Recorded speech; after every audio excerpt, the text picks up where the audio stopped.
কেমন লেগেছে আজকে তোমার? মা, আজকে আমার অনেক বেশি ভালো লাগছে। কেন?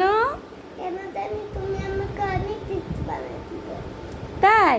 আমি তোমাকে আজকে এভাবে দিয়েছি যে তোমার কি ভালো লাগছে?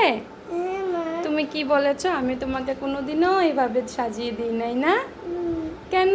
আমি তোমাকে দিই না? দাও তো। এইভাবে দিই না না? হুম, তুমি আজকে কি টেস্টি টেস্টি খাবে? মা। তুমি কি ফ্রাইড রাইস ভালোবাসো? ওকে মা। তুমি কি ফ্রাইড রাইস ভালোবাসো? হ্যাঁ মা। কতটুক? অনেক বেশি। তাই? তা আজকে তো ফ্রাইড রাইস হয়েছে, তুমি তো আজকে খুশি তাই না? হ্যাঁ মা। তুমি কদিন থেকে বলছিলে মা ফ্রাইড রাইস খাবো, ফ্রাইড রাইস খাবো? 4 দিন থেকে। 4 দিন থেকে তুমি কাউন্ট করেছো? না তো। আচ্ছা তুমি স্টার্ট করো খাওয়া, বসে আছো কেন? খাও। ওকে মা। বাই বাই বলে দাও আমাদের বাই বন্ধু। বাই।